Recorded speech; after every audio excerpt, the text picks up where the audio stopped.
ஆண்டவராக இயேசு கிறிஸ்துவின் இனிய நாமத்தினாலே இந்த காணொளி பதிவை பார்த்து கொண்டிருக்கிறவர்கள் யாவரையும் நான் வாழ்த்தி வரவேற்கிறேன். கர்த்தர் உங்களை ஆசீர்வதிப்பாராக. இந்த நாட்களே சபையாருடைய எல்லாருடைய ஜெபத்தை கேட்டு கர்த்தர் பல மாற்றங்களை தேசத்தின் நடுவே கர்த்தர் கொடுத்து கொண்டு வருகிறார். நேற்றைய தினத்தில் கூட நாம் ஆங்காங்கே கூறப்பட்டதான பல மாநிலங்களிலிருந்து வந்த செய்திகளை நாம் கேட்டிருக்கிறோம். வருகிற ஜூன் மாதம் 1ஆம் தேதியிலிருந்து தேவாலயங்கள் திறக்கப்படலாம் என்று சொல்லி அநேக மாநிலங்கள் உத்தரவு பிறப்பித்துள்ளன. சபையார் நீங்கள் யாவரும் தொடர்ந்து ஜெபித்துக் கொள்ளுங்கள். சீக்கிரத்தில் நமது மாநிலத்திலையும் இப்படிப்பட்ட உத்தரவுகள் வந்து தேவாலயங்கள் திறக்கப்படவும் மறுபடியும் கர்த்தரை ஆராதிப்பதற்கேற்ற சூழ்நிலையை தேவன் உருவாக்கவும் ஒரு எழுப்புதலுக்கு நேராய் சபை செல்லும்படிக்காக நாம் யாவரும் ஊக்கத்தோடு ஜெபிப்பது நம்ம எழுத கடமையாயிருக்கிறது. கர்த்தர் உங்களை ஆசீர்வதிப்பாராக. நான் மறுபடியும் தெரிவித்துக் கொள்ள விரும்புகிற ஒரு காரியம், இந்த காணொளி பதிவானது கிறிஸ்தவ மக்களுக்கென்று சபை மக்களுக்கென்று கொடுக்கப்படுகிற கிறிஸ்தவ விழிப்புணர்வு அடங்கிய செய்தியின் பதிவாகும். இதை மற்றவர்கள் பார்க்க நேரிடின் இதில் கூறப்படுகிற வசனங்களையோ கருத்துக்களையோ ஏற்றுக்கொள்வதும் தவிர்ப்பதும் அவரவருடைய சொந்த விருப்பமாகும். கர்த்தர் உங்களை ஆசீர்வதிப்பார். இன்றைக்கும் கர்த்தருடைய வார்த்தைக்கு நேராக நாம் கடந்து போகலாம். வாசிக்கலாம். எபேசியருக்கு எழுதின நிருபம். அப்போஸ்தலனாகிய பவுல் எபேசியருக்கு எழுதின நிருபம் 1ஆம் அதிகாரம் 18 - 19 2 வசனங்களை வாசிக்கும்படி அன்பாய் கேட்கிறேன். தாம் நம்மை அழைத்ததினாலே நமக்கு உண்டாயிருக்கிற நம்பிக்கை இன்னதென்றும் பரிசுத்தவான்களிடத்தில் தமக்கு உண்டாயிருக்கிற சுதந்திரத்தின் மகிமை என்னதென்றும் மகிமையின் ஐஸ்வர்யம் என்னதென்றும் அவரிடத்தில் நடப்பித்த தமது பலத்த மகிமையின் சத்துவத்தின்படியே நன்றாய் கவனிங்கள். விசுவாசிக்கிறவர்களாகிய நம்மிடத்தில் காண்பிக்கும் மகா மேன்மையான மகத்துவம் இன்னதென்று நீங்கள் அறியும்படிக்கு அவர் உங்களுக்கு பிரகாசமுள்ள மனக்கண்களை கொடுக்க வேண்டும் என்று வேண்டிக் கொள்ளுகிறேன். ஒரு நிமிட கண்களை மூடி நாம் ஜெபிக்கலாம். நல்ல தகப்பனே, ஆசீர்வதிக்கப்பட்ட மனமகிழ்ச்சியான இந்த மாதத்தின் 5வது வாரத்திலேயும் கர்த்தருடைய வார்த்தையை தியானிக்கும்படிக்கு கர்த்தர் கொடுத்த நல்ல கிருபைக்காக நன்றி. இதோ இப்பொழுதும் உம்முடைய வார்த்தைக்காக உம்முடைய பிள்ளைகள் ஏங்கி ஆண்டவரை வாஞ்சையோடு காத்து கொண்டிருக்கிறார்கள். இதோ தாகம் உள்ளவன் மேல் தண்ணீரை ஊற்றுவேன் என்று சொன்ன கர்த்தர் யாரெல்லாம் வாஞ்சையோடு தவனமோடு ஆண்டவரை உம்முடைய வார்த்தைக்காக ஏங்கி தவித்துக் கொண்டிருக்கிறார்களோ, எதிர்பார்த்து காத்து கொண்டிருக்கிறார்களோ, அவர்கள் உள்ளத்திலேயும் ஆண்டவரே அவருடைய இருதயத்தில் உம்முடைய வார்த்தை தொனிக்கும்படிக்காய் இன்றைக்கு நீர் பேசும்படிக்காய் ஜெபிக்கிறேன். அடியனை மறைத்து கர்த்தர் நீர் வெளிப்படும். இன்றைக்கு வேண்டி எங்களுக்கு சத்தியத்தை நீர் எங்களுக்கு கற்றுத்தாரும். நல்ல நிலத்துல விதைக்கப்பட்ட விதையாய் 30 60 மாத்திரம் அல்ல 100 தனையாய் விளைய செய்ய கர்த்தர் நீர் கிருபை செய்யும். தொடர்ந்து உடைய நாமத்தை மகிமைப்படுத்தும். இயேசு கிறிஸ்துவின் வெளியேற பெற்ற நாமத்திலே ஜெபிக்கிறேன் ஜீவனுள்ள நல்ல பிதாவே, ஆமென்.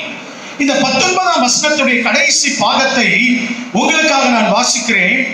நீங்கள் அறியும்படிக்கு அவர் உங்களுக்கு பிரகாசமுள்ள மனக்கண்களை கொடுக்க வேண்டும் என்று வேண்டிக் கொள்ளுகிறேன். அப்போஸ்தலனாகிய பவுல் இந்த வசனத்தை நீங்கள் நன்றாய் கவனிப்பீர்கள் என்று சொன்னால் எபேசு சபையாருக்காக வேண்டிக் கொண்ட ஒரு ஜெபமாக இந்த வசனங்கள் காணப்படுகிறது.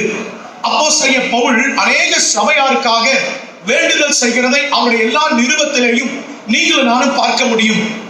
அப்படி அவர் செய்த வேண்டல்களில் ஒன்றுதான் இந்த எபேசு சபையாருக்காக செய்த இந்த ஜெபமாகும்.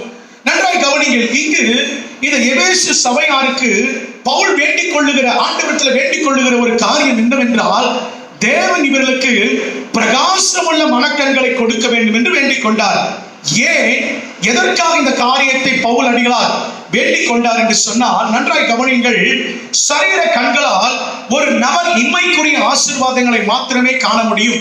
நம்முடைய மாம்ச கண்களினாலே தேவன் இந்த பூமிக்குரிய வைத்திருக்கிற காரியங்களை மாத்திரம்தான், ஆசீர்வாதங்களை மாத்திரம்தான் கண்டு நாம் அதை சுதந்திரிக்க முடியும். ஆனால் எவருடைய மனக்கண்கள் திறக்கப்படுகிறதோ, எவருடைய ஆவிக்குரிய கண்கள் திறக்கப்படுகிறதோ அவர்கள் மாத்திரமே மறுமைக்குரிய ஆசீர்வாதங்களையும் மறுமைக்குரிய காரியங்களையும் மறுமைக்குரிய மகிமையான காரியங்களை பார்க்க முடியும் என்பதனாலே அப்போஸ்தலனாகிய பவுல் இங்கே எபேசியருக்காக இப்படிப்பட்ட ஒரு வேண்டுதல் செய்கிறதை நீங்களும் நானும் பார்க்க முடியும்.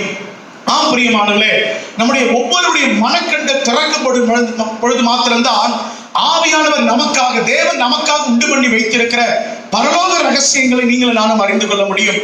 ஏன், எதற்காக? 2 கொரிந்தியர் 4ஆம் அதிகாரம் 4ஆம் வசனம் இப்படி சொல்கிறது, இப்பிரபஞ்சத்தின் அதிபதியானவன் நாம் அதை பார்க்க கூடாதபடிக்கு நம்முடைய மனக்கண்களை குருடாக்கி வைத்திருக்கிறான். சரீர கண்களை அல்ல, நன்றாய் கவனிங்கள், சரீர கண்கள் என்று சொல்லப்படல, ஆவிக்குரிய கண்களை, மனக்கண்களை இப்பிரபஞ்சத்தின் அதிபதியானவன் குருடாக்கி வைத்திருக்கிறான். காரணம் என்ன? நான் அவருடைய மகிமையை காணக்கூடாது என்று, அவருடைய மகிமையை நாம் பார்க்க கூடாது என்று சொல்லி இப்பிரபஞ்சத்தின் அதிபதியான பொல்லாத சாத்தான் நம்முடைய மனக்கண்களை குருடாக்கி வைத்திருக்கிறார். எனவேதான் பவுல் இப்படி ஜெபம் செய்கிறார், உங்களுக்கு பிரகாசமுள்ள மனக்கண்களை கொடுக்க வேண்டும் என்று நான் கர்த்தரிடத்தில் வேண்டிக் கொள்கிறேன் என்று சொல்லி. ஆம் பிரியமானவர்களே, 1 கொரிந்தியர் 2ஆம் அதிகாரம் 9ஆம் வசனத்திலே நீங்கள் வாசித்து பார்க்கின்ற சொன்னால், தேவன் நமக்கு உண்டு பண்ணி வைத்திருக்கிற நன்மைகளை நம்முடைய சரீர கண்களும் காண முடியவில்லை, காதுகள் கேட்க முடியவில்லை என்று சொல்லி அப்போஸ்தலனாகிய பவுல் எழுதுகிறதை பார்க்க முடியும். எனக்கு அன்பான தேவ ஜனமே, இன்றைக்கு நம்முடைய ஒவ்வொருடைய மனக்கண்கள் திறக்கப்பட வேண்டியது அவசியமாய் இருக்கிறது. உதாரணத்துக்கு வேதாகமத்திலே யார் யாருடைய மனக்கண்களை எல்லாம் கர்த்தர் திறந்தாரோ, யார் யாருடைய ஆவிக்குரிய கண்கள் எல்லாம் திறக்கப்பட்டதோ அவருடைய தனிப்பட்ட வாழ்க்கையிலையும் ஆவிக்குரிய வாழ்க்கையிலையும் ஒரு பெரிய மாற்றத்தை அடைந்ததை நீங்கள் நானும் பார்க்க முடியும். உதாரணத்திற்கு ஆதியாகமத்தின் புத்தகம் 21ஆம் அதிகாரம் 19ஆம் வசனத்திலே ஆகாரை குறித்து சொல்லப்பட்டிருக்கிறது. தேவன் ஆகாருடைய மனக்கண்களை திறந்தார். வாசிக்கலாம், ஆதியாகமம் 21:19.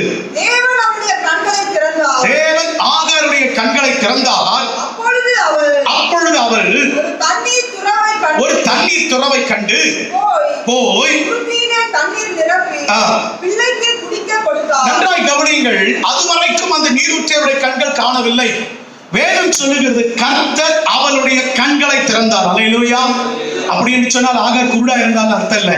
நன்றாய் கவனிங்கள், ஆகாருடைய மனக்கண்கள், ஆவிக்குரிய கண்கள், இதுவரைக்கும் ஆகாருடைய மாம்ச கண்கள் மாத்திரம்தான் செயல்பட்டுக் கொண்டிருந்தது. ஆனால் வேதம் சொல்லுகிறது, எப்பொழுது ஆகாருடைய மனக்கண்கள் திறக்கப்பட்டதோ அப்பொழுது ஒரு நீரூற்றை கண்டால் தேவைகள் சந்திக்கப்பட்டது. அல்லேலூயா. 2வது என்னாகமத்தின் புத்தகம் 22ஆம் அதிகாரம் 31ஆம் வசனத்திலே ஒரு சம்பவம் போடப்பட்டிருக்கிறது. தேவன் பீலேயாமுடைய கண்களை திறக்கிறார். இங்கு புறஜாதியான ஒரு மனுஷனாகிய தீர்க்கதரிசியாகிய இவன் தேவனுடைய தீர்க்கதரிசி அல்ல. கர்த்தருடைய வார்த்தையை மிதமிஞ்சி போய் தேவனுடைய பிள்ளைகளுக்கு விரோதமாய் தீர்க்கதரிசனம் சொல்லும்படிக்கு அவன் புறப்பட்டு போகும்போது வேதம் சொல்லுகிறது, கர்த்தர் பீலேயாமுடைய மனக்கண்களை திறந்தார். அல்லேலூயா. அவன் கண்கள் திறக்கப்பட்ட பொழுது தேவ தூதனை கண்டான், தேவனின் கிரியைகளை அறிந்து கொண்டார். அல்லேலூயா. 3வதாக 2 ராஜாக்களின் புத்தகம் 6ஆம் அதிகாரம் 17ஆம் வசனத்தில் ஒரு சம்பவம் படப்பட்டிருக்கிறது.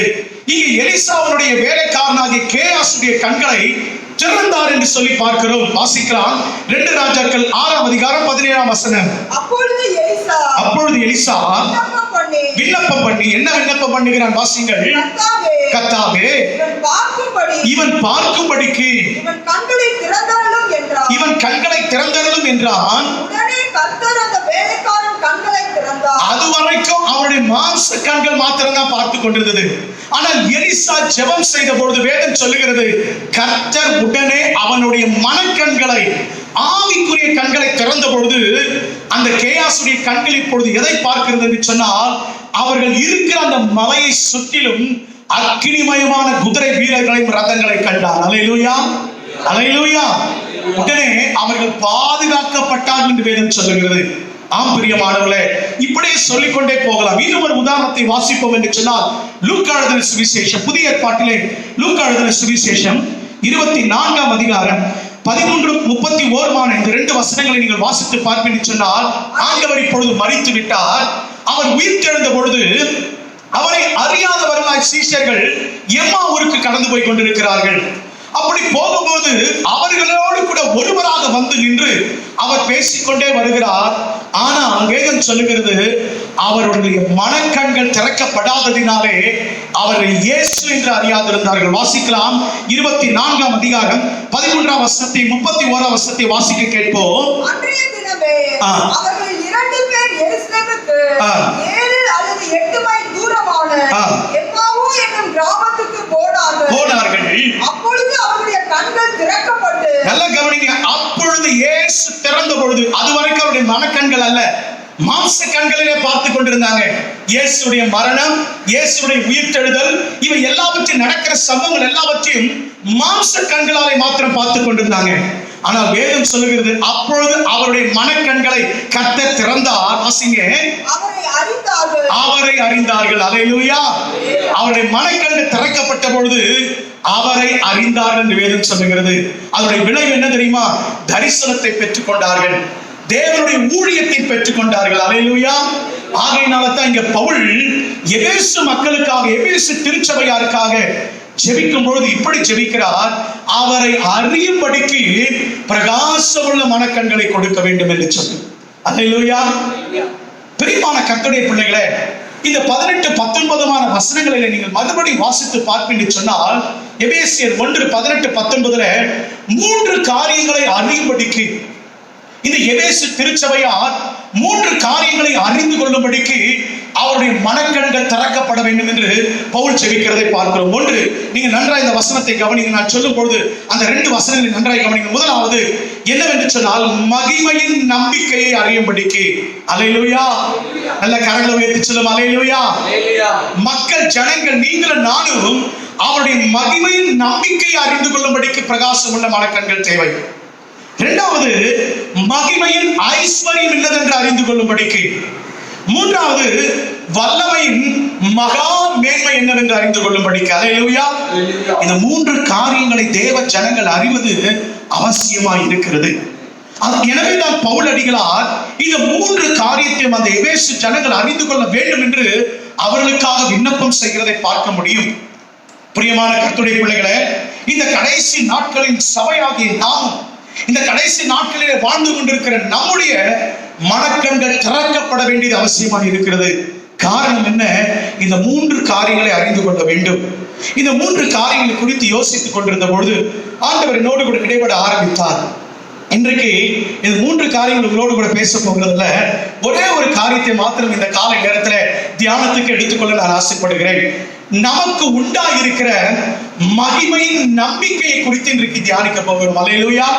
இன்றைக்கு என்னுடைய செய்தியுடைய தலைப்பு என்னவென்று சொன்னால், மகிமையின் நம்பிக்கை. அல்லேலூயா. இந்த மகிமையின் நம்பிக்கையை அறிந்து கொள்வதற்கு நமக்கு என்ன தேவை? நமக்கு என்ன தேவை? எல்லாரும் சொல்லுங்க. பிரகாசமுள்ள மனக்கண்கள் தேவை. அல்லேலூயா. அப்படி என்னங்க மகிமையின் நம்பிக்கை? அப்படி என்ன நமக்கு மகிமையின் நம்பிக்கை இருக்கிறது? நீங்க ஒரு வசனத்தை அதற்கு ஆதாரமாக செய்திக்குள்ள போவதற்கு முன்னாக அதுக்கு ஆதாரமாக ஒரு வசனத்தை வாசிக்கலாம். ஏசாயாவின் தீர்க்கதரிசன புத்தகம் 36ஆம் அதிகாரம் 4ஆம் வசனத்துடைய கடைசி பாகத்தை வாசிக்கும்படி அன்பாய் கேட்கிறேன். ஏசாயா 36:4. நீ நம்பி இருக்கிற இந்த நம்பிக்கை என்ன? வேதாகமத்தில் அநேக கேள்விகளோடு கூட சில வசனங்கள் இருக்கிறது. ஆனால் இந்த கேள்வி குறித்து நன்றாக நீங்கள் கவனிப்பீர்கள் என்று சொன்னால், இந்த வசனம் உங்களையும் என்னையும் பார்த்து ஒரு கேள்வி வைக்கிறது. நீ நம்பிக்கொண்டிருக்கிற இந்த நம்பிக்கை என்ன?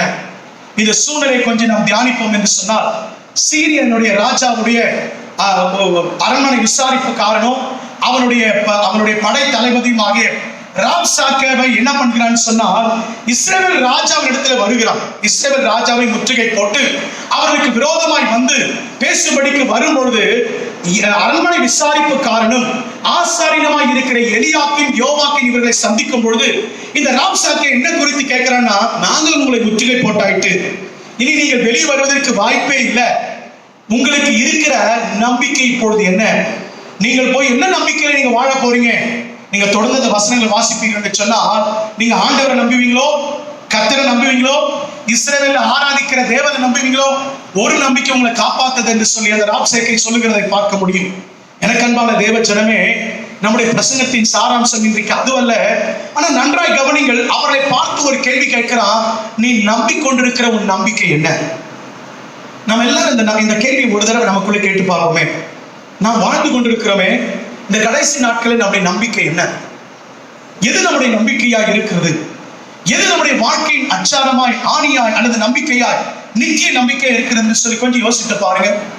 ஆனால் பழைய ஏற்பாட்டு பக்தனாகிய யோபுக்கு ஒரு நம்பிக்கை இருந்தது.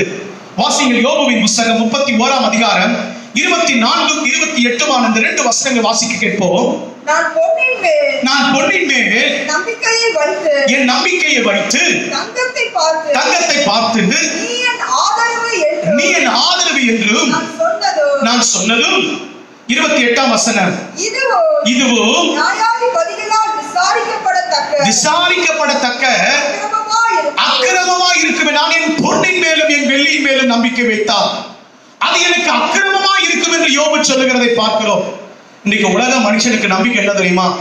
உலக மனுஷனுக்கு நம்பிக்கை என்ன இருக்கு தெரியுமா? பணத்தின் மேல இருக்கு, ஆஸ்தியின் மேல இருக்கு, சிலருக்கு கல்வியின் மேல இருக்கு, சிலருக்கு படித்த படிப்பு தங்களுக்கு நம்பிக்கை என்று சொல்லிக் கொண்டிருக்கிறாங்க. சிலருக்கு சரீர பலம் என்ன இருக்குன்னா நம்பிக்கையா இருக்கிறது.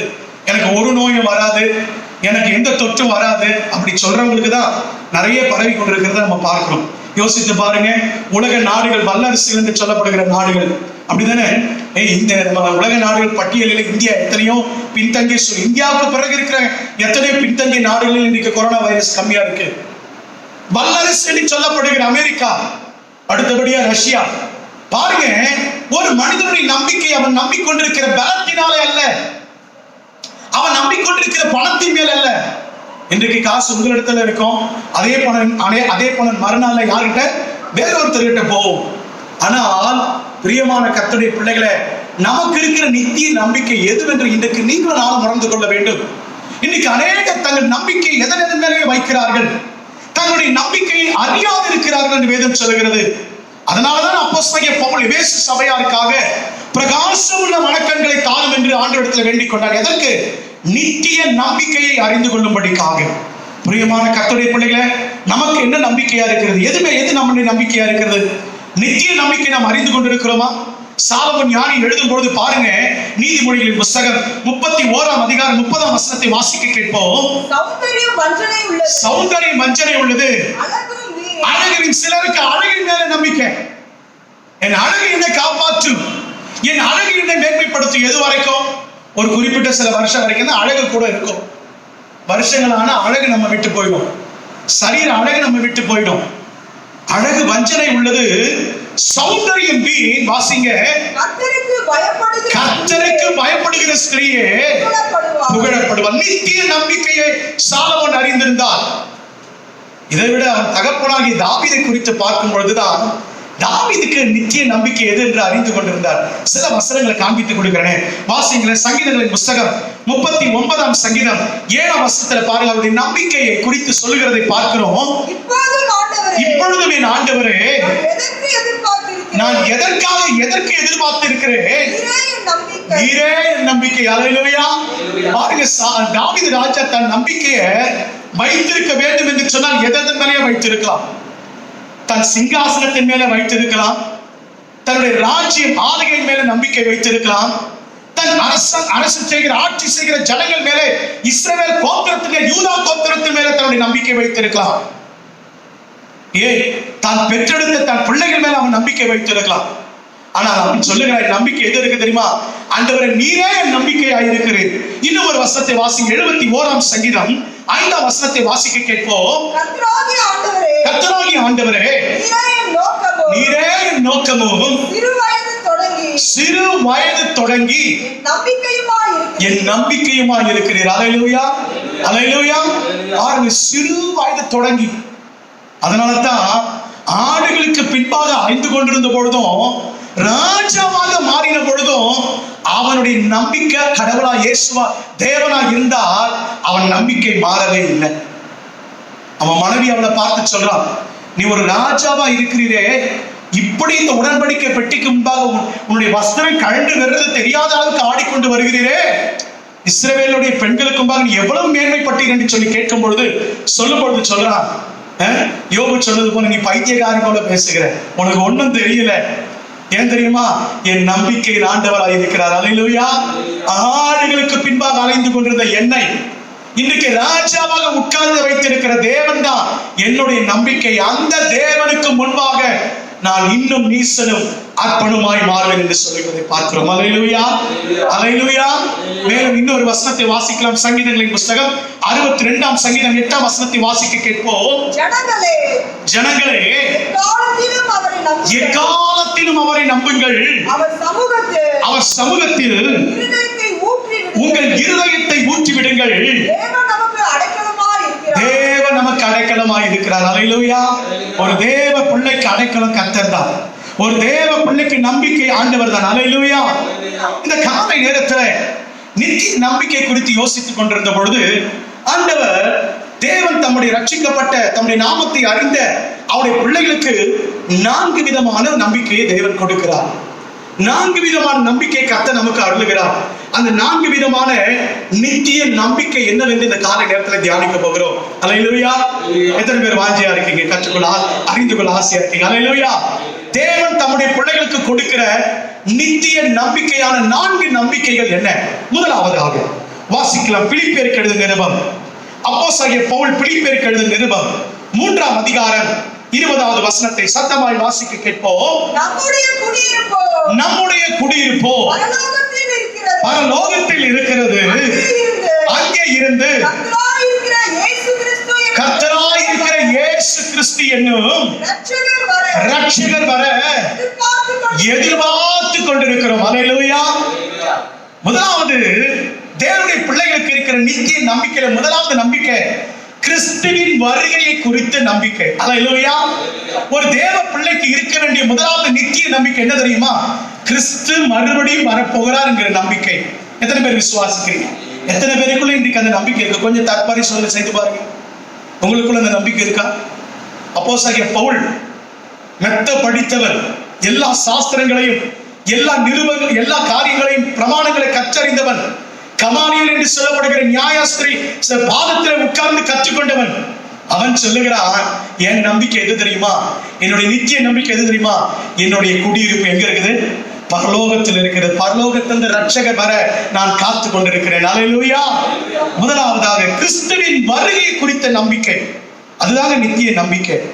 இயேசு கிறிஸ்து சீக்கிரமாய் வருவார், அவரை காண்பேன். இதுதான் நமக்கு இருக்கிற நித்திய நம்பிக்கை. பாருங்க, பழைய ஏற்பாட்டு பக்தனாகிய யோபுக்கு இந்த நம்பிக்கை இருந்தது. வாசித்து பாருங்க. யோபுவின் புஸ்தகம் 19ஆம் அதிகாரம் 25 27 இந்த 2 வசனங்களை வாசிக்க கேட்போம். வேறொருவன் சந்தோஷத்தோட சாப்பிடாமல் மனக்லேசத்தோட சாகிறான். இதோ நான் உங்கள் நினைவுகளையும். யோபு 19 25 27. யோபு 19 25 27. பழைய ஏற்பாட்டு பக்தனாகி யோபு சொல்லுகிறான், இதோ கடைசி நாளில நான் பூமியின் தூளிலே நிற்பேன், அப்பொழுது நேசரை காண்பேன் என்கிற ஒரு நம்பிக்கை. அல்லேலூயா. என் மீட்பர் உயிரோடு கூட இருக்கிறார்.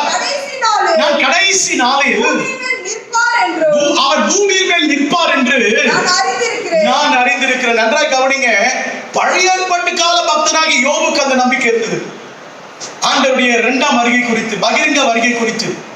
ஆனால் அதற்கு முன்பதாக தேவன் சபை எடுத்துக்கொள்ள வர போகிறார். அந்த நம்பிக்கை உங்களுக்கு எனக்கு இருக்குதா? இன்னைக்கு அநேகருடைய வாழ்க்கையை பார்த்தா அநேகர் சொல்லுகிற காரியம், ஆண்டவர் வரான்னு சொல்றாங்க. அவர் எப்போ வர போறார்? ஆண்டவர் வருகிறார், இதோ சீக்கிரமா வருகிறேன் சொல்றாங்களே. ஆண்டவர் எப்பொழுது வரப்போகிறான்னு சொல்லி அநேகருக்குள்ள நம்பிக்கை இழந்தவர்களாய், நம்பிக்கை அற்றவர்களாய் வாழ்கிறதை பார்க்க முடிகிறது. எனக்கு அன்பான தேவ பிள்ளைகளே, நித்திய நம்பிக்கை எது தெரியுமா? ஆண்டவர் மறுபடியும் வருவார் என்பதை. அல்லேலூயா. இன்றைக்கு இருக்கிற சூழ்நிலை அப்படிப்பட்ட சூழ்நிலை. இன்றைக்கு பாருங்க, ஒரு கொரோனா வைரஸ், ஒரு கிருமி, ஒரு வைரஸ் கிருமி உலகத்தையே முடக்கி போட்டு இருக்கிறது. இந்த கிருமியினால முடக்கப்பட்டு வாழ்ந்து கொண்டிருக்கிற இன்னைக்கு கிறிஸ்தவர்கள் கூட இந்த நம்பிக்கை இழந்துட்டாங்க. ஆண்டவர் வருவாரா? ஆண்டவர் வர்றது உண்மையா? கடந்த வாரத்தில் சொன்னது போல மாறானாதா, சீக்கிரம் மாறும் என்று உதடினாலும் இருதயத்துல எங்கிருந்து வரப்போறான்னு சொல்லி இன்னைக்கு அநேக கிறிஸ்தவர்கள் பேசிக் கொண்டிருக்கிறோம். ஆனால் பிரியமான கர்த்தருடைய பிள்ளைகள், பழைய ஏற்பாட்டு பக்தனுக்கு ஒரு நம்பிக்கை இருந்தது, ஆண்டவர் வருவார், என் கண்கள் அவரை காணும் என்று.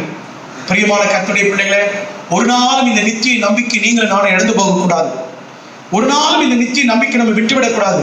ஆண்டவர் சீக்கிரத்துல வரப்போகிறார் என்று சொல்லி. அதனால்தான் இயேசு கிறிஸ்து உயிரோடு கூட இருந்த நாட்களிலே அவர் சொல்லும் பொழுது இப்படி சொன்னார். யோவான் எழுதின சுவிசேஷ நூல் 11ஆம் அதிகாரம் 25, 26 வசனங்களை வாசிக்க கேட்போம். இயேசு அவர்களை நோக்கி, நானே உயிர்த்தெழுதலும் ஜீவனுமாய் இருக்கிறேன். என்னை விசுவாசிக்கிறவன் மரித்தாலும் பிழைப்பான்.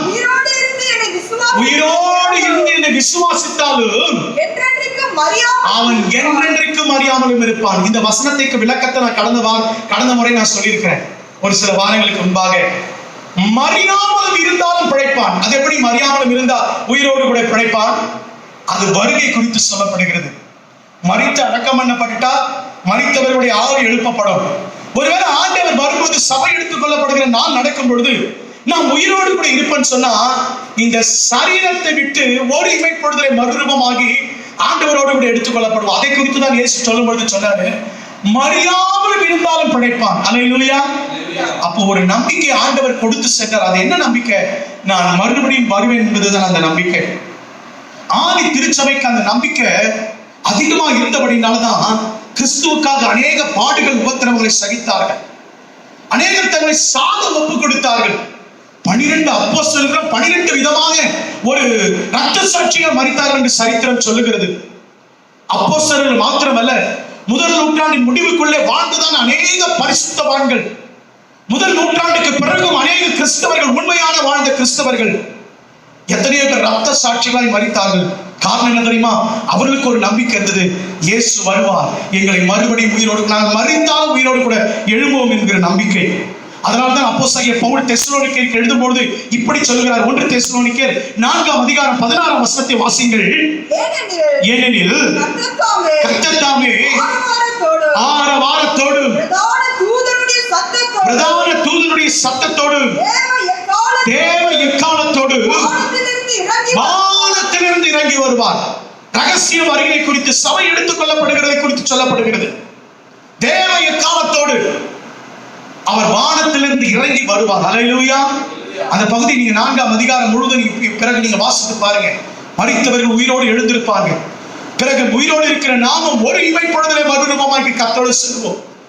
இப்படிப்பட்ட நம்பிக்கை உங்களுக்குள்ளும் எனக்குள்ளும் உண்டாயிருப்பதாக என்று சொல்லி இந்த வார்த்தையினாலே ஒருவரை ஒருவர் தேற்றிக் கொள்ளுங்கள் என்று சொல்லி அப்போஸ்தலனாகிய பவுல் தெசலோனி பட்டணத்தாருக்கு சொல்கிறதை நீங்களும் நானும் பார்க்க முடியும்.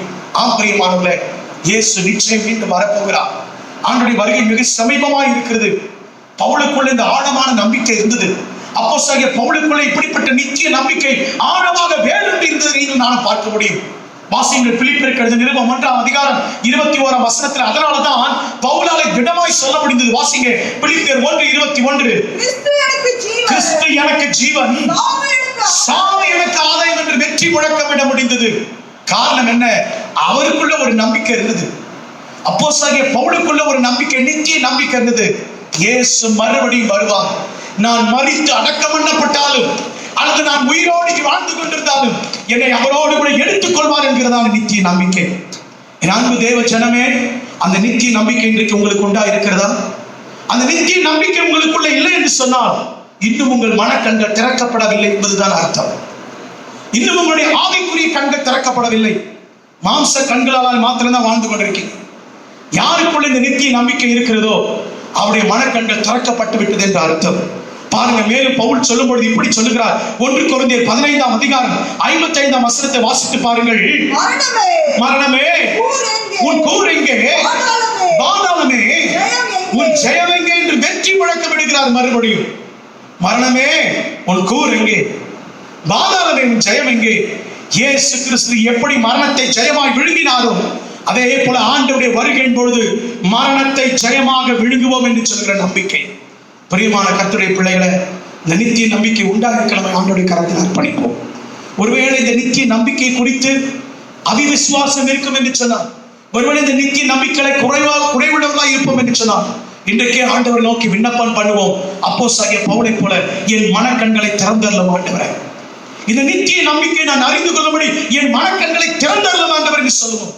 ஏனென்று சொன்னால் இன்னைக்கு அநேக விசுவாசிகளுக்குள்ள இந்த நம்பிக்கை இல்லை. நான் உலகத்தாரை குறித்து பேசவில்லை, ஆண்டவரை அறியாத ஜனங்களை குறித்து சொல்லவில்லை. ஆண்டவரை அறிந்தேன் என்று சொல்லுகிற அநேக தேவ பிள்ளைகளுக்கு கூட இந்த நம்பிக்கை இல்லாமல் இருக்கிறது. பாருங்க, டிஎல் மூடி என்கிற தேவ மனிதன், பெரிய எழுப்புதலுக்கு காரணமாக இருந்த ஒரு தேவ மனுஷன் மரிக்கும் பொழுது இப்படி சொன்னார். அவர் எழுதின அந்த ஸ்டேட்மெண்ட்டை நான் வாசிக்க நேர்ந்தது. அதை உங்களுக்காக வாசிக்கிறேன், நன்றாய் கவனிங்கள். அவர் மரிக்கிற தருவாயில் அவர் சொன்ன வார்த்தை என்னவென்று சொன்னால், இந்த நாள் என் முடிசூட்டு விழா நாள், நான் மரித்து போனேன் என்று யாராவது சொன்னால் நம்பாதிருங்கள். பாருங்க, தன் மரிக்கிற தருவாயில் அவர் சொல்லுகிற வார்த்தை, இந்த நாள் என் முடிசூட்டு விழா நாள், நான் மரித்து போனேன் என்று சொல்லி உங்களிடத்தில் யாராவது சொன்னா நீங்க நம்பாதிருங்கள். ஏனெனில் நான் மரிக்கிற இந்த பூமியில கண்களை மூடுகிற அந்த நாள், நான் மரணத்தை சந்திக்கிற அந்த நிமிஷம், நான் தேவனோடு கூட அதிக ஜீவனும் மகிமை உள்ளவனாய் வாழ்ந்திருக்க துவங்க போகிறேன் என்று சொல்லி. அல்லேலூயா. இதுதாங்க நித்திய நம்பிக்கை. ஒரு மனுஷனுடைய கண்கள் இந்த பூமியில மூடும் பொழுது அவன் மனக்கண்களோடு கூட பரலோகத்தின் தேவன் மடியிலே இருப்பான்கிறதான ஒரு நம்பிக்கை. அந்த நம்பிக்கை யார் யாருக்கு இருக்கிறதோ அவங்கள ஆண்டவருடைய பிள்ளையா கர்த்தருடைய வருகைக்கு ஆயத்தமாக்கப்பட்டிருக்காங்கன்னு அர்த்தம். அந்த நம்பிக்கை இல்லை என்று சொன்னால் மிகவும் பரிதாபமான சூழ்நிலை. ஒருவேளை அந்த நம்பிக்கை இதுவரைக்கும் உங்களுக்குள்ள இல்லை என்று சொன்னால், சந்தேகம் இருக்கும் என்று சொன்னால், ஐயோ நான் ஆயத்தம் இல்லை என்று சொல்லிக் கொண்டிருப்பேன் என்று சொன்னால், இதுவே கடைசி தருணம். உங்களை ஆயத்தப்படுத்திக் கொள்ளுங்கள். முதலாவது, தேவன் கொடுக்கிற நித்திய நம்பிக்கை அவருடைய வருகை உண்டு என்பதுதான், கிறிஸ்துவின் வருகை குறித்த நம்பிக்கை. இரண்டாவது நித்திய நம்பிக்கை என்ன? வாசிக்கலாம். யோவான் எழுதின சுவிசேஷ நூல் 14ஆம் அதிகாரம் 2-3 வசனங்கள். யோவான் 14ஆம் அதிகாரம் 2ஆம் வசனத்தை 3ஆம் வசனத்தை வாசிக்க கேட்போம். என் பிதாவின் வீட்டில் அநேக வாசஸ்தலங்கள் உண்டு. அப்படி இல்லாதிருந்தால் நான் உங்களுக்கு சொல்லி இருப்பேன். ஒரு ஸ்தலத்தை உங்களுக்காக ஆயத்தம் பண்ண போகிறேன். நான் போய் உங்களுக்காக ஒரு ஸ்தலத்தை ஆயத்தம் பண்ணின பின்பு நான் இருக்கிற இடத்திலே நீங்களும் இருக்கும்படிக்கு நான் மறுபடியும் வந்து அல்லேலூயா. நல்ல கரங்களை வைத்து சொல்லும் அல்லேலூயா. இரண்டாவது நமக்கு உண்டாயிருக்கிற நித்திய நம்பிக்கை என்னவென்று சொன்னார், முதலாவது சொன்னேன், கிறிஸ்து வருவார், கிறிஸ்து வந்து சபை எடுத்துக் கொள்வார் என்கிறதான நித்திய நம்பிக்கை. இரண்டாவது நம்பிக்கை என்னன்னா, நாம பரலோகத்துக்கு போனா அங்கே நமக்கு வாசஸ்தலம் உண்டு என்ற நம்பிக்கை. அல்லேலூயா. எத்தனை பேருக்கு நம்பிக்கை இருக்கு? வாசஸ்தலம் எனக்காக பரலோகத்தில் ஆயத்தம் பண்ணப்பட்டிருக்கு. டவுட் பண்றீங்களா? சந்தேகமா இருக்கா? சந்தேகமா இருந்தா உங்க ரட்சிப்பு சந்தேகத்துக்குரியது. நீங்க இன்னும் சரியா ரட்சிக்கப்பட்டு ஆயத்தமாகலன்னு அர்த்தம். அல்லேலூயா. தேவன் பொய் சொல்வாரா? சொல்லுங்க, தேவன் பொய் சொல்வாரா? தேவன் ஒரு நாளும் பொய் சொல்ல மாட்டார். நான் போய் ஒரு ஸ்தலத்தை ஆயத்தம் பண்ணுவேன்னா ஆயத்தம் பண்ணுவார். ஆமென். அல்லேலூயா. நமக்காக ஒரு நித்திய வீடு, நமக்காக ஒரு நித்திய ஸ்தலம் ஆயத்தம் பண்ணப்பட்டிருக்கிறது. எத்தனை பேர் விசுவாசிக்கிறீங்க? அதுதான் நமக்கு இருக்கிற இரண்டாவது நித்திய நம்பிக்கை. ஒருவேளை இந்த உலகத்துல உங்களுக்கு ஒரு சொந்த வீடு இல்லாம இருக்கலாம். ஒருவேளை இந்த உலகத்தில் நீங்கள் வாழ்வதற்கு வசிப்பதற்கு ஒரு சொந்த இடம் இல்லாமல் இருக்கலாம். கவலைப்பட்டு இருக்கீங்களா? ஐயோ, எத்தனையோ நாட்கள் பிரயாசப்படுகிறேனே, நான் எவ்வளவு முயற்சி எடுக்கிறேனே, இந்த பூமியில ஒரு குடிசையை கூட வாங்க முடியல. நிறைய பேருக்கு ஆசை சொல்லும் போது சொல்லுவாங்க, இப்படிதான் சொல்லுவாங்க, குடிசையாவது இருக்கிறோம். ஆனா குடிசை வந்தாதான் தெரியும் அடுத்தது எங்களுக்கு ஆசைப்படுவாங்க. ஒரு குடிசையாவது எங்களுக்குன்னு சொந்தமா இருக்கணும். கர்த்தர் உங்களுக்கு தருவார், அதுல எந்தவித சந்தேகம் இல்லை. ஏன்னா நம்முடைய ஆண்டவர் இம்மைக்குரிய ஆசீர்வாதங்களை தருகிற தேவன் தான். ஆனா நன்றாய் கவனிங்க, ஒருவேளை இம்மைக்குரிய வாழ்க்கையில நம்ம அதை பெற்றுக்கொள்ள முடியாவிட்டாலும், தேவ சித்தம் இல்லைன்றாலும் உங்களுக்காக பரலோகத்துல ஒரு நித்திய வாசஸ்தலம் ஆயத்தம் பண்ணப்பட்டிருக்கு. அல்லேலூயா. கரங்களை அசைத்து சொல்லும் அல்லேலூயா. ஆம் பிரியமானவர்களே, வாசிங்க. அதை பிலிப்பியருக்கு எழுதின 3ஆம் அதிகாரம் 20ஆம் வசனத்தை வாசிக்க கேட்போம். நம்முடைய குடியிருப்போ பரலோகத்தில் இருக்கிறது போதுமான. நம்முடைய வீடு எங்க இருக்கு? சொல்லுங்க, எல்லாரும் சொல்லுங்க. ஏன் வீடு? சொல்லுங்க, எல்லாரும் வாயில திறந்து சொல்லுங்க. நான் இங்க கேட்கல, நல்லா சத்தமா சொல்லுங்க. ஏன் வீடு பரலோகத்தில் இருக்குது. ஆமென். ஆமா, நம்முடைய வீடு எங்க இருக்குது? ஆமா. எத்தனை ஸ்கொயர் ஃபீட், எத்தனை அகலம், எத்தனை மாடி, இதெல்லாம் நமக்கு இன்னும் பார்க்கல. ஏன்னா நம்முடைய கண்கள் இன்னும் காணல. ஆனா நமக்காக ஆயத்தம் பண்ணப்பட்டிருக்கு. ஒண்ணு மட்டும் உறுதி, ஆண்டவருக்காக தியாகத்தோடு பாடு அனுபவித்து சிலுவையை சுமந்து உண்மையா வாழ்ந்தோம்னா நமக்கு வாசஸ்தலம் மிகப்பெரிய வாசஸ்தலம். அல்லேலூயா. ஆமென். கர்த்தருக்காக அதனால எவ்வளவு பாடுபட முடியுமோ, எவ்வளவு ஊழியம் செய்ய முடியுமோ, கர்த்தருக்காக எவ்வளவு கொடுக்க முடியுமோ, எவ்வளவு ஆண்டவருக்காக வாழ முடியுமோ அவ்வளவா இந்த பூமியில வாழ்ந்தணும். அப்படிப்பட்டவர்களுக்கு தான் மிகப்பெரிய வாசஸ்தலம் பரலோகத்துல ஆசீர்வாதம் உண்டா இருக்கும். ஆமென். ஏன் சொல்றீங்களா? அது நான் சொல்லங்க, சுயமா சொல்ல. வசனம் சொல்லுது, எனக்காக இந்த பூமியில தாயாவது தகப்பனையாவது சகோதரியாவது பிள்ளைகளையாவது வீட்டையாவது வாசலையாவது விட்டவன் எவனோ அவன் பரலோகத்தில் என்ன பண்ணுவான்? இரட்டத்தலையா பெற்றுக்கொள்வான். அல்லேலூயா. அப்படி என்று சொன்னா, இது இம்மைக்குரிய காரியங்களை நம்ம வெறுப்போம்னு சொன்னா, பரலோகத்துல மறுமையில இரட்டத்தலையா நமக்கு ஆசீர்வாதம். அல்லேலூயா. அதனால்தான் பவுலால சொல்ல முடிந்தது, நான் பரலோக குடிமகன், எனக்கு பரலோகத்தில் ஒரு குடியிருப்பு இருக்கிறது, பூமி எனக்கு சொந்தம் அல்ல. வாசிங்க 2 கொரிந்தியர் 5ஆம் அதிகாரம் 1-2 வசனங்களை. பூமிக்குரிய கூடாரமாகிய நம்முடைய வீடு அழிந்து போனாலும், இந்த நம்முடைய வீடு அழிந்து போனாலும் தேவனால் கட்டப்பட்ட கைவேலை அல்லாத, நல்லா கவனிங்க, கைவேலை அல்லாத நித்திய வீடு நமக்கு உண்டு. எல்லாரும் கரங்களை உயர்த்தி சொல்லுமா, அல்லேலூயா. பரலோகத்தில் நமக்கு உண்டு. ஆம்பரியமானல்ல, அது கையினால கட்டப்படல. இங்க கொத்தனார வச்சு செங்கல்ல சிமெண்ட்டை வச்சு கையினால கட்டுறோம். ரிக்டர் அளவுக்குள்ள 5.6 புள்ளி வந்தா எவ்வளவு பெரிய சங்கர் சிமெண்ட் போட்டு கட்டினாலும், எத்தனை வலுவான சிமெண்ட்டை போட்டு கட்டினாலும் விழுந்துடுது. அப்படிதானே? வீட்டை கட்டி முடிச்சு ஒரே வருஷத்துக்குள்ள கிராக் விட்டுடுது. ஆனா கைவேலை இல்லாத நித்திய வீடு நமக்கு உண்டு. அல்லேலூயா. அழகாக பவுல் எழுதுகிறது பாருங்க. 2 அர்த்தத்தை பவுல் எழுதுகிறார். ஒன்று நம்முடைய சரீரமாகிய வீடு, இன்னொன்று நம்ம வசிக்கிற இந்த வீடு, நம்ம வாழ்கிற வெளிப்புறமான வீடு. பூமிக்குரிய கூடாரமாகிய இந்த வீடு உருவழிந்து போகும். கையினால் கட்டப்பட்ட இந்த வீடு அழிந்து போகும். ஆனால் கைவேலை இல்லாத நித்திய வீடு நமக்காக இருக்கிறது. அல்லேலூயா. பாருங்க, ஆபிரகாமுடைய வாழ்க்கையில ஆபிரகாமை ஆண்டவர் அழைத்தார். ஆதியாகமத்தின் புத்தகம் 12ஆம் அதிகாரத்துல ஆபிரகாமின் அழைப்பை குறித்து பார்க்கிறோம். ஆபிரகாமை ஆண்டவர் அழைக்கும் பொழுது சொல்றாரு, நான் ஆசீர்வதிக்கவே ஆசீர்வதிப்பப்பா, இந்த இம்மைக்குரிய ஆசீர்வாதங்களால உன்னை நிரப்புவேன். மறுமைக்குரிய ஆசீர்வாதங்கள் மாத்திரமல்ல, இம்மைக்குரிய சகலவிதமான ஆசீர்வாதங்களினாலும் நான் உன்னை ஆசீர்வதிப்பேன் என்று ஆபிரகாமுக்கு வாக்கு கொடுக்கிறார். அந்த வாக்குத்தத்தத்தை நிறைவேற்றினாரா? வாசித்து பாருங்க. ஆதியாகமத்தின் புத்தகம் 24ஆம் அதிகாரம் 35ஆம் வசனத்தை வாசிக்க கேட்போம். ஆதியாகமம் 24:35. கர்த்தரின் எஜமானை மிகவும் ஆசீர்வதித்தார். பாருங்க, ஆபிரகாமுடைய வேலைக்காரனாகிய எலியேசர் சொல்லுகிற வார்த்தை, கர்த்தர் என் எஜமானை மிகவும் ஆசீர்வதித்தார். எப்படி ஆசீர்வதிச்சிருக்கிறாங்க? எப்படி ஆசீர்வதிச்சிருக்கிறார்? மிகவும் ஆசீர்வதித்திருக்கிறார். அவர் சீமானாய் இருக்கிறார். அவர் சீமானாய் இருக்கிறார். கர்த்தர் அவருக்கு ஆடு மாடுகளையும் வெள்ளியையும் பொன்னையும் வேலைக்காரரையும் வேலைக்காரிகளையும் ஒட்டகங்களையும் கழுதைகளையும் கொடுத்திருக்கிறார். பாக்கி ஏராளமான ஆசீர்வாதங்கள்.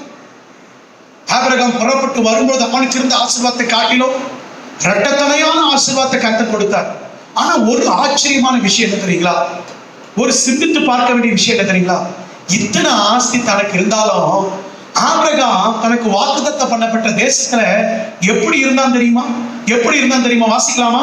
எபிரேயர் நிருபம் 11ஆம் அதிகாரம் 9-10 வசனங்களை வாசித்து பாருங்க. எபிரேயர் 11ஆம் அதிகாரம் 9-10 வசனங்களை வாசிக்க கேட்போம். விசுவாசத்தினாலே, நல்ல கவனிங்க, தனக்கு இப்பொழுது எல்லாம் இருக்கிறது, செல்வ சீமானா இருக்கிறான். ஆனா வசனம் சொல்லுது, விசுவாசத்தினாலே அவன் வாக்குத்தத்தம் இப்பொழுது வாக்குத்தத்தம் பண்ணப்பட்ட தேசம் கிடைச்சிச்சு. வாக்குத்தத்தம் பண்ணப்பட்ட கானானுக்குள்ள வந்துட்டான். கானானில தான் அவன் வாழ்ந்து கொண்டிருக்கிறான்.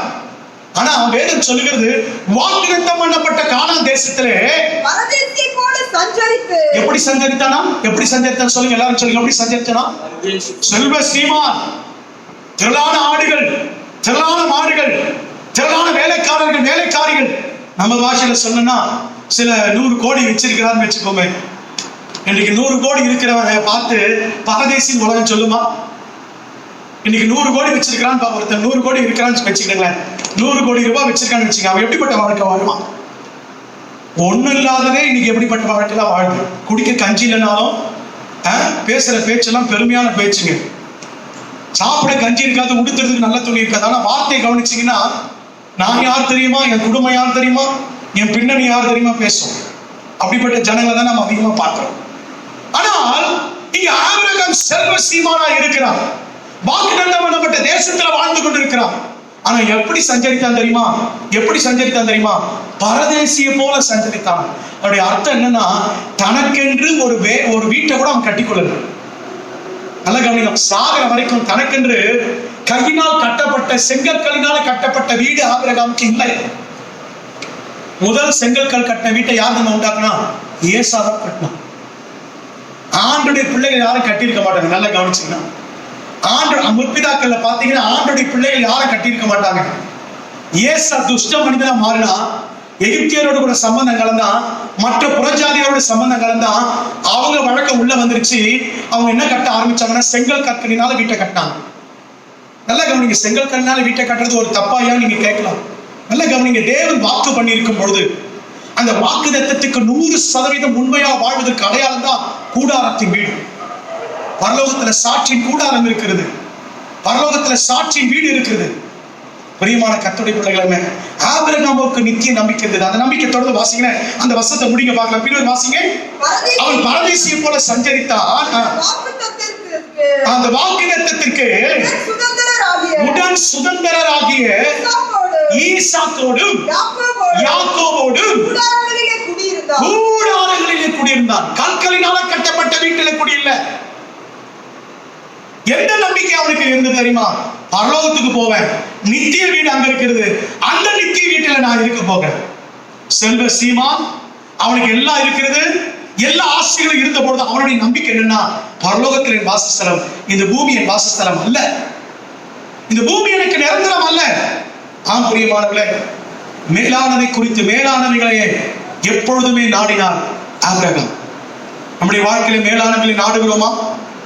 அதனாலதான் அப்போஸ்தலனாகிய பவுல் கொலோசியருக்கு எழுதிய நிருபம் 3ஆம் அதிகாரம் 1-2 வசனங்களை வாசிக்க கேட்போம். கொலோசியர் 3:1 2 வசனத்தை வாசிக்க கேட்போம். நீங்கள் கிறிஸ்துவுடனே கூட எழுந்ததுண்டானால் கிறிஸ்து தேவனுடைய வலது பார்சத்தில் வீற்றிருக்கும் இடத்தில் உள்ள எது மேலானது? எது மேலானது? இந்த உலகத்தில் இருக்கிற அரண்மனை மேலானதா? இந்த உலகத்தில் இருக்கிற உயர்ந்த பதவி மேலானதா? இந்த உலகத்திலே மிகப்பெரிய பதவி, ஒரு நாட்டினுடைய மிகப்பெரிய பதவி குடியரசுத் தலைவர். அந்த பதவிக்கு வர்றதுக்கு எப்படி வேணாலும் ஆசைப்படுவாங்க. ஒரு மாநிலத்துடைய முதல் குடிமகன் யாருன்னா முதல் அமைச்சர். அந்த பதவி, அதனாலதான் இன்றைக்கு அந்த பதவிக்காக இத்தனை சண்டை, இத்தனை தில்லுமுள்ளு, இத்தனை விதமான போராட்டம், இத்தனை விதமான காரியம் நடக்கிறது. ஆனால் அப்போஸ்தலனாகிய பவுல் சொல்லும்போது ஆண்டவருடைய பிள்ளைகளை பார்த்து சொல்கிறார், உங்களுக்கும் எனக்கும் எது மேலானது தெரியுமா? கிறிஸ்துவின் சிங்காசனத்தின் பக்கத்தில் இருக்கிற இடம், அதுதான் மேலானது. 2ஆம் வசனத்துல சொல்லலாம், அந்த மேலானவைகளையே தேடுங்கள். அல்லேலூயா, அல்லேலூயா. நமக்கு ஒரு வாசஸ்தலம் பரலோகத்தில் உண்டு என்ற நம்பிக்கை. எத்தனை பேருக்கு அந்த நம்பிக்கை இருக்கு? எத்தனை பேருக்கு நம்பிக்கை இருக்கு? நம்பிக்கை இருக்கிறவங்க மாத்திரம் நல்ல வலது கரத்தை வைத்தால் கர்த்தர் ஆசீர்வதிப்பார். மூன்றாவது நமக்கு இருக்க வேண்டிய, நமக்குள் இருக்க வேண்டிய மூன்றாவது நித்திய நம்பிக்கை 1 பேதுரு 4ஆம் அதிகாரம், மன்னித்துக் கொள்ளுங்க, 1ஆம் அதிகாரம் 4-5 வசனங்கள். 1 பேதுரு 1ஆம் அதிகாரம் 4-5 வசனங்களை வாசிக்க கேட்போம்.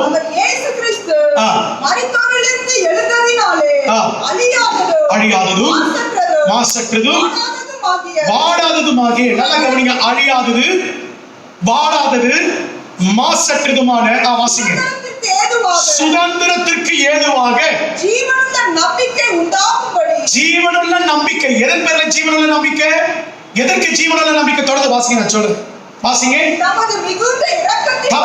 நம்முடைய மிகுந்த இரக்கத்தின்படியே நம்மை மறுபடியும் ஜெனிப்பித்தார். நல்லா கவனிங்க, கடைசி காலத்திலே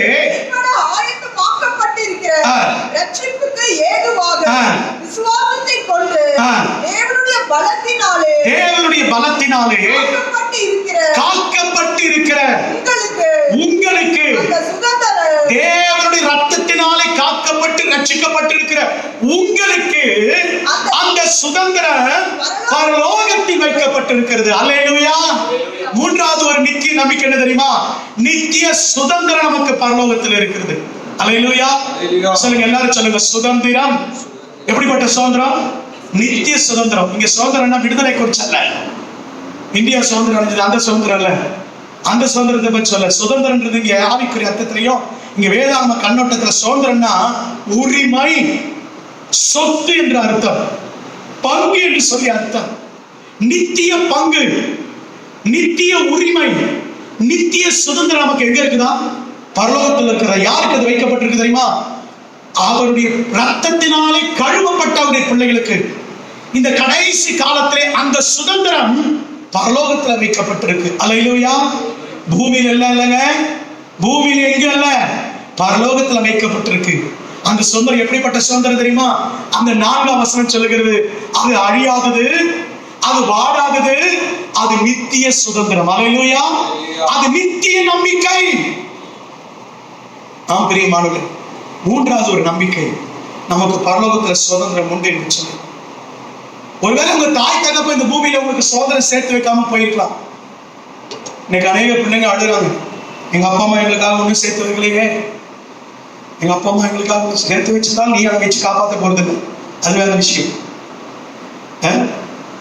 எத்தனை சுதந்திரம் வச்சுட்டு போனாலும் அதை காப்பாற்றுற பிள்ளைங்க கொஞ்சம் பேர் தான். இன்னைக்கு நிறைய பேர் வருத்தப்படுகிற ஒரு காரியம், இந்த உலகத்துல எங்களுக்கு தாய் தகப்பன் எந்த சுதந்திரத்தை வைத்து போகலையா? கவலைப்படாதீங்க, பரமபிதா நித்தியத்தில் ஒரு சுதந்திரத்தை உங்களுக்காக வைத்திருக்கிறார். அல்லேலூயா. அது என்ன சுதந்திரம் தெரியுமா? ஜீவ கிரீடம் என்னும் சுதந்திரம். அல்லேலூயா. இந்த பூமி குறித்து வேணுமா? ஜீவ கிரீடம் வேணுமா? சொல்லுங்க பாக்க, எது வேணும்? ஜீவ கிரீடம். ஆமென். அல்லேலூயா. ஜீவ கிரீடம் என்னும் சுதந்திரம், வாடாத கிரீடம் என்னும் சுதந்திரம், நீதியின் கிரீடம் என்னும் சுதந்திரம், மகிமையின் கிரீடம் என்னும் சுதந்திரம். இந்த சுதந்திரத்தை தான் சங்கீதக்காரன் சொல்லும் பொழுது சொல்லுகிறான். சங்கீதங்களின் புஸ்தகம் இதை உணர்ந்து கொண்ட சங்கீதக்காரன் அந்த சுதந்திரத்தை வாஞ்சித்து சொல்லும் பொழுது இப்படி சொல்லுகிறான்.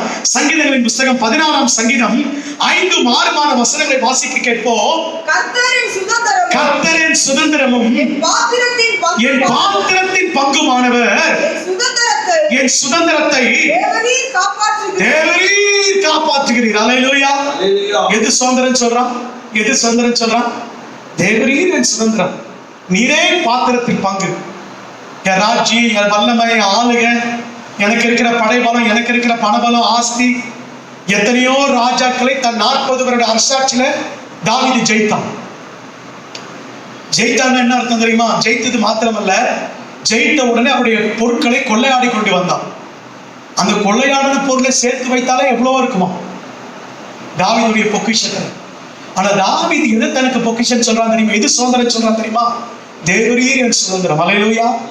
கர்த்தர் எங்க இருக்கிறாரோ, கர்த்தர் எந்த சிங்காசனத்தில் உட்கார்ந்து இருக்கிறாரோ அதுதான் என் சுதந்திரம். அல்லேலூயா. அல்லேலூயா. ஆம் பிரியமானவர்களே, அந்த நித்திய சுதந்திரத்தின் மேல நமக்கு நம்பிக்கை வைக்கணும். அந்த சுதந்திரத்தை நீங்களும் நானும் வாஞ்சிக்கணும். பாருங்க, அப்போஸ்தலனாகிய பவுல் அந்த நம்பிக்கையை, அந்த நித்திய சுதந்திரத்தை வாஞ்சித்தனால தான் 2 தீமோத்தேயு 4ஆம் அதிகாரம் 7ஆம் வசனத்தை 8ஆம் வசனத்தை வாசித்து பாருங்க. அப்போஸ்தலனாகிய பவுல் சொல்லுகிறார், வாசிங்க.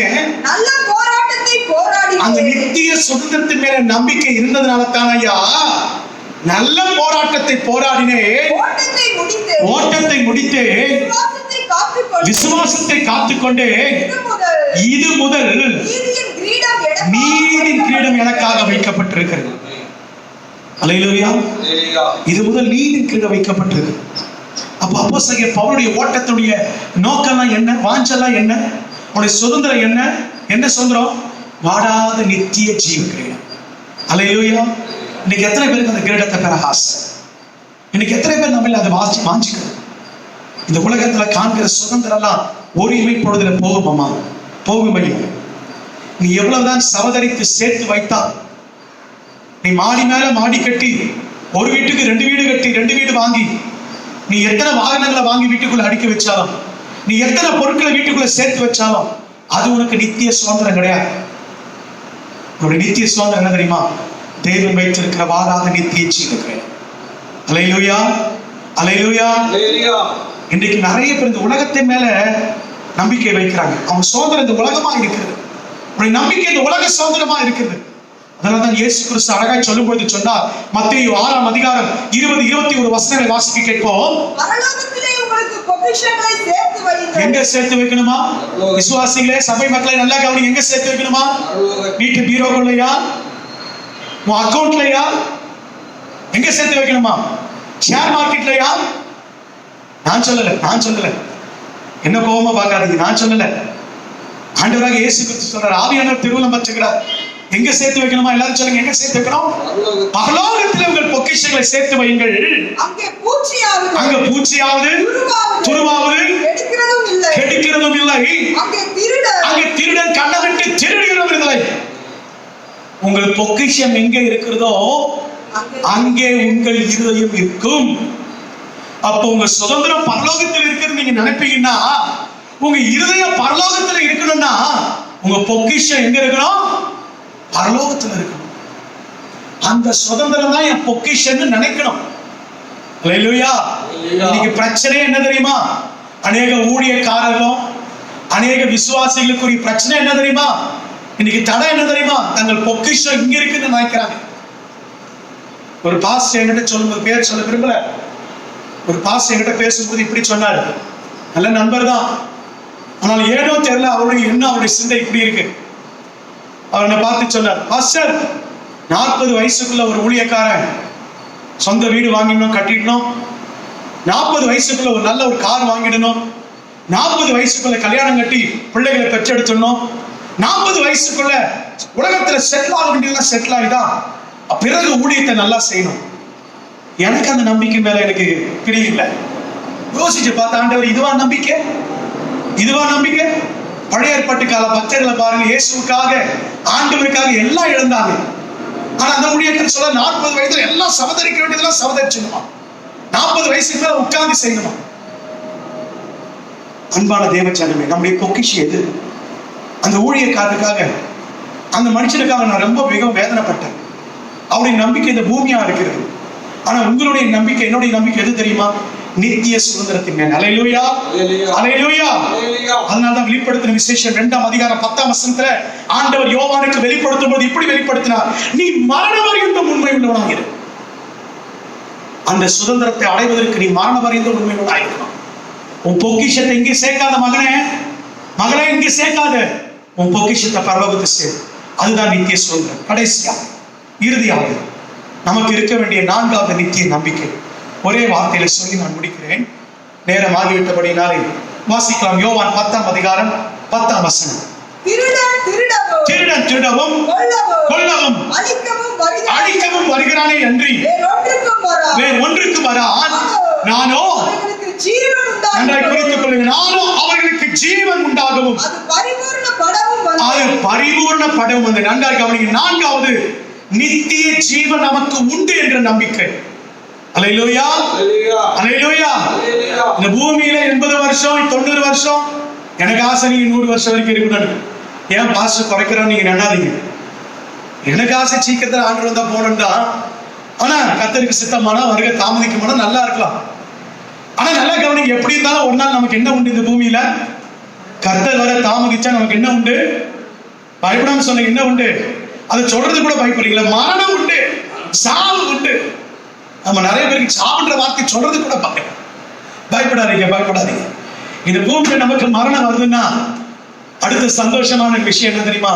நித்திய ஜீவனுக்கு நேரம் கண்கள் திறக்கிறது. அல்லேலூயா. பாருங்க, ஆண்டவர் சொன்னார், நான் ஜீவன் உண்டாகணும், அது பரிபூர்ணப்பட வேண்டும். இது எதை குறிக்கிறது? என் ஆடுகளுக்கு, என் ஜனங்களுக்கு நித்திய ஜீவனை அளிக்கும்படி நான் வந்திருக்கிறேன். அல்லேலூயா.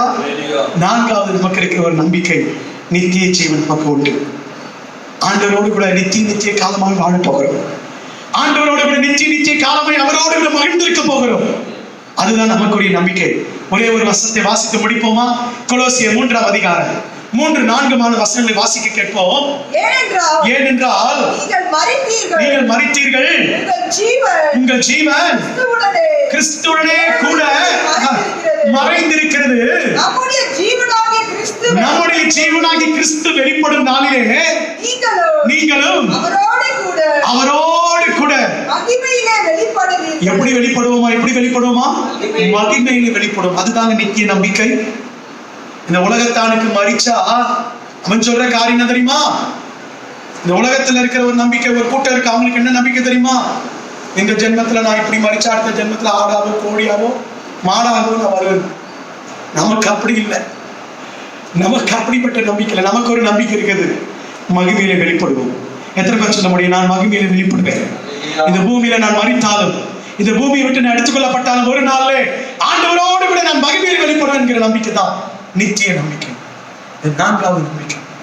முதல்ல சொன்னேன், ஆண்டவருடைய வருகை உண்டு என்று நம்புகிற முதலாவது நித்திய நம்பிக்கை. 2வது, நமக்கு ஒரு வாசஸ்தலம் பரலோகத்தில் உண்டு என்கிற நித்திய நம்பிக்கை. 3வது, நமக்கு ஒரு நித்திய சுதந்திரம் பரலோகத்தில் உண்டு. 4வது, நித்திய ஜீவன் உண்டு என்ற நம்பிக்கை. இந்த நம்பிக்கையில நாம் பலப்பட நம்மை ஒப்புக் கொடுப்போம். பிரகாசம் உள்ள மனக்கண்களை திறக்க கொடுக்கும்படி ஆண்டவரை வேண்டிக் கொள்வோம். கர்த்தர் நம்மை ஆசீர்வதிப்பார். நாம் இருக்கிற எல்லாரும் கண்களை மூடி, எல்லாரும் கண்களை மூடி, முடிந்தவர்கள் முழங்கால் படிட்டு கண்களை மூடி ஆண்டவரை நோக்கி பார்ப்போமா? ஆண்டவரை நோக்கி பார்ப்போம். கண்களை மூடி, எல்லாரும் கண்களை மூடி. ஓ ஹalleluya, உமக்கு நன்றி ராஜா, உமக்கு நன்றி தகப்பனே, உமக்கு நன்றி. எல்லாரும் ஒரு நிமிடம் கண்களை மூடி, ஆண்டவரே உமக்கு நன்றி ராஜா, உமக்கு நன்றி சொல்லுவோம். ஆண்டவரை பார்த்து சொல்லுவோம், ஆண்டவரே நீ உண்மை இல்லவர், என்னை அழைத்தவர், என்னை தெரிந்தெடுத்தவர் உண்மை இல்லவர். இந்த 4 விதமான நித்திய நம்பிக்கை எனக்குள்ளே உருவாக்க நான் பார்க்க என் மனக்கண்களை திறந்தருளும் ஆண்டவரே. எல்லாரும் கண்களை மூடி வலது கரத்தை உயர்த்தி ஒரு நிமிஷம் கேட்பேன். எனக்கு அந்த மனக்கண்களை தாரும் ஐயா, எனக்கு அந்த மனக்கண்களை தாரும் ஆண்டவரே, உமக்கு நன்றி ராஜா. அழைத்தவரே உம்மில் பிழைத்திடவே, அவனில் உமக்காய் உழைத்திடவே. அழைத்தவரே உம்மில் பிழைத்திடவே, அவனில் உமக்காய் உழைத்திடவே. அர்ப்பணிக்கின்றேன் என்னை இன்றே ஏற்றுக்கொள்ளும் என் இயேசுவே. அர்ப்பணிக்கின்றேன் என்னை இன்றே ஏற்றுக்கொள்ளும் என் இயேசுவே. ஏற்றுக்கொள்ளும் என் இயேசுவே. அனுதினமும் உம்மில் நான் வாழ்ந்திடவே, உம் அனுக்கிரகம் தரவே. எல்லாரும் சேர்ந்து பாடுவோமா? அனுதினமும் உம்மில் நான் எஸ் லார்ட் தர வேண்டுமே. என்னால் ஒன்று கூடாதையா, எல்லாம் உம்மால் கூடு. என்னால் ஒன்று கூடாதையா, எல்லாம் உம்மால் கூடு. அனுதினமும் உம்மில் நான் வாழ்ந்திடவே, உம் அனுக்கிரகம் தர வேண்டுமே. அனுதினமும் உம்மில் நான் வாழ்ந்திடவே, உம் அனுக்கிரகம் தர வேண்டுமே. அன்பின் பரலோக பிதாவே, ஆசீர்வதிக்கப்பட்ட மனமகிழ்ச்சியான நாளிலே உடைய பிள்ளைகளாகி நாங்கள் உம்மை துதித்தோம், ஆராதித்தோம், இடத்துல விண்ணப்பங்களை எடுத்தோம். இப்பொழுது உடைய வார்த்தை என்கிற மன்னாவை தியானித்தோம் ஆண்டவரே. சங்கீதக்காரன் சொல்லுகிறது போல, அவைகள் எனக்கு கிடைத்த உடனே அவைகளை நான் உட்கொண்டேன். ஆம் பிரியமானவரே, ஆண்டவரே அவைகளை நான் உள்ளத்திலே வைத்து வைக்கிறோம். இன்னைக்கு எங்களோடு கூட பேசின நல்ல வார்த்தைகளுக்காக ஸ்தோத்திரம். எங்களுக்கு இந்த நித்திய நம்பிக்கை மறுபடியும் ஒரு விசை உள்ளத்திலே விதைத்ததுக்காக நன்றி. ஒருவேளை இந்த நித்திய நம்பிக்கை உடையவர்களாய் இல்லாமல் இருக்கிறவர்களுக்கு இன்றைக்கு தேவன் தாமே அவருடைய மனக்கண்களை திறந்து பிரகாசம் உள்ள மனக்கண்களை கொடுக்கும்படி நான் வேண்டிக் கொள்கிறேன். வாரத்தில் பிறந்த நாள், திருமண நாள் காண்களுடைய ஆசீர்வதி. யார் யாரெல்லாம் பலவீனத்தோடு சுகவீனத்தோடு இருக்கிறார்களோ உடைய கரம் இறங்கி தொட்டு அவர்களை சுகமாக்கட்டும். எங்களுக்காக ஜெபிகள் என்று கேட்டுக்கொண்டு ஒவ்வொரு நினைவு கொள்கிறோம். விசேஷமாய் பொருளாதார நெருக்கடியோடு, தேவைகளோடு, உடைய பிள்ளைகள் எதிர்பார்ப்போடு, வாஞ்சையோடு கூட இருப்பான்னு சொன்னார். மறுமைக்குரிய ஆசீர்வாதத்தை மாத்திரமல்ல, இம்மைக்குரிய ஆசீர்வாதத்தை தருகிற தேவன் என்பது இந்த காலை நேரத்தில் அவர்களுக்கு உணர்த்துவீங்க. ஆசீர்வாதை பலப்படுத்தும். மீண்டும் நாங்கள் ஒருவர் ஆலயத்தில் சந்தித்து உம்மை தொழுது கொள்கிற நாட்கள் வரைக்கும், நாங்கள் ஒன்று கூடி உம்மை ஆராதிக்கிற நாட்கள் வரைக்கும் உம்முடைய கரங்களை ஆற்றி தேற்றி வழிநடத்தும்படி காட்சிக்கிறேன். தொடர்ந்து ஒப்புக் கொடுக்கிறேன். ஆசீர்வதி. இந்த நித்திய நம்பிக்கை ஒவ்வொருவருக்குள்ளும் பெருகட்டும் என்று சொல்லி நான் ஆசீர்வதிக்கிறேன்.